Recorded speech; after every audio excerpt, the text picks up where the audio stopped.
ನಾವೆಲ್ಲ ಬೆಳೀತಾ ಬೆಳೀತಾ ಹಳೆಯ ಸಂಪ್ರದಾಯಗಳನ್ನೇ ಮರ್ತೋಗಿದ್ದೀವಿ ಅನಿಸುತ್ತೆ. ನಮ್ಮದಾದರೂ ಇಷ್ಟು, ಇನ್ನು ನಮ್ಮ ಮುಂದಿನ ಜನ್ರೇಷನ್ ಬರೋರಂತೂ ಇಷ್ಟು ಇರಲ್ಲ ಅನಿಸುತ್ತೆ.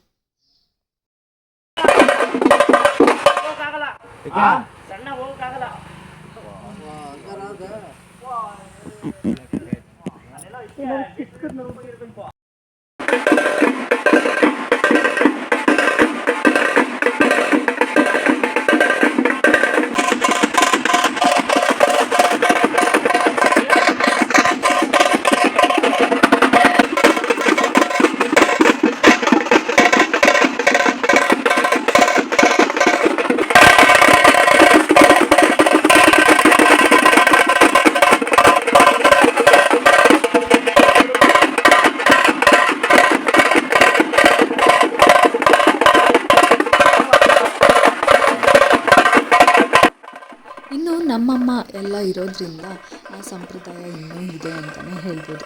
ನಮ್ಮ ಕಾಲಕ್ಕೂ ಸ್ವಲ್ಪ ಇರುತ್ತೆ, ಇನ್ನು ನಮ್ಮ ಮುಂದಿನ ಪೀಳಿಗೆಗೆ ಅಷ್ಟಂತೂ ಇರೋದಿಲ್ಲ.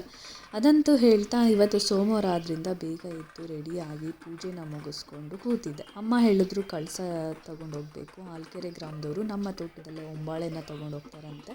25 ವರ್ಷದ ಕೆಳಗಡೆ ಅಂದರೆ 2001ರಲ್ಲಿ ಹೋಗಿದ್ರಂತೆ. ನಮಗಂತೂ ನೆನಪಿಲ್ಲ, ಆದರೆ ಅವರೇ ಬಂದು ಕೇಳಿದ್ದಾರೆ. ಸೊ ಹೋಗೋಣ ರೆಡಿಯಾಗಿ ಅಂತ ಹೇಳಿದ್ರು. ಸರಿ ಇನ್ನೇನಪ್ಪ ರೆಡಿ ಆಗೋಣ ಅಂತ ಹೇಳಿ ನಾನು ಎದ್ದು ರೆಡಿಯಾಗಿ ಸಿಂಪಲ್ಲಾಗಿ ಸೀರೆ ಉಟ್ಕೊಂಡು ಫ್ರೆಂಡ್ ಕೊಟ್ಟಿದ್ದನ್ನು ರೆಡಿ ಆದೆ. ಕಳಸನ ತಗೊಂಡು ಹೊರಟೆ. ಕಳಸ ತಗೊಂಡು ಅಲ್ಲಿ ಹೋಗಿ ನೋಡಿದ್ರೆ ಅಲ್ಲಿ ಸುಮಾರು 10-15 ಜನದಷ್ಟು ಬಂದಿದ್ದಾರೆ ಆ ಊರಿನವರು ಹೊಂಬಾಳೆನ ತಗೊಂಡೋಗೋದಕ್ಕೆ. ಅಲ್ಲಿ ಹೋಗಿ ಕಳಸನ ಇಟ್ಟು ಪೂಜೆ ಮುಗಿಸಿ ನೋಡಿದ್ರೆ ಮರಕ್ಕೆ ಹತ್ತಿದ್ರು ಹೊಂಬಾಳೆ ತೆಗೆಯೋದಕ್ಕೆ. ಆದರೆ ಪಾಪ ಮರ ತುಂಬ ಸಣ್ಣ ಇತ್ತು ಅಂತ ಹೇಳಿ ಮೇಲೋಗೋದಕ್ಕೆ ಆಗಲಿಲ್ಲ. ನಂತರ ಇನ್ನೊಂದು ಮರಕ್ಕೆ ಪೂಜೆ ಮುಗಿಸಿ ಅಲ್ಲಿ ಹೊಂಬಾಳೆನ ತಗೊಂಡು ಅಲ್ಲಿನ ಊರಿನ ಜನರು ಹೊರಟರು. ನಮ್ಮನ್ನು ಡ್ರಾಪ್ ಮಾಡಿ ಹೊರಟರು. ನಾವು ಬರ್ತಾ ನಮ್ಮ ತೋಟದಲ್ಲೇ ಗರಿ ಬಿಚ್ಚಿದ ನವಿಲನ್ನು ನೋಡಿಕೊಂಡು ಆರಾಮಾಗಿ ಬಂದ್ವಿ.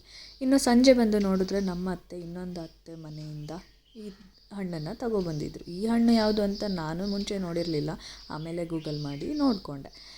ನಿಮಗೇನಾದರೂ ಈ ಹಣ್ಣು ಯಾವುದು ಅಂತ ಗೊತ್ತಿದ್ದರೆ ಕಮೆಂಟ್ ಮಾಡಿ. ಹಾಗೆ ನಾನು ಈ ಥರ ಸಿಂಪಲ್ಲಾಗಿ ರೆಡಿಯಾಗಿ ಬಂದಿದ್ದೆ. ಇಷ್ಟ ಆಗಿತ್ತು ನನ್ನ ದಿನ.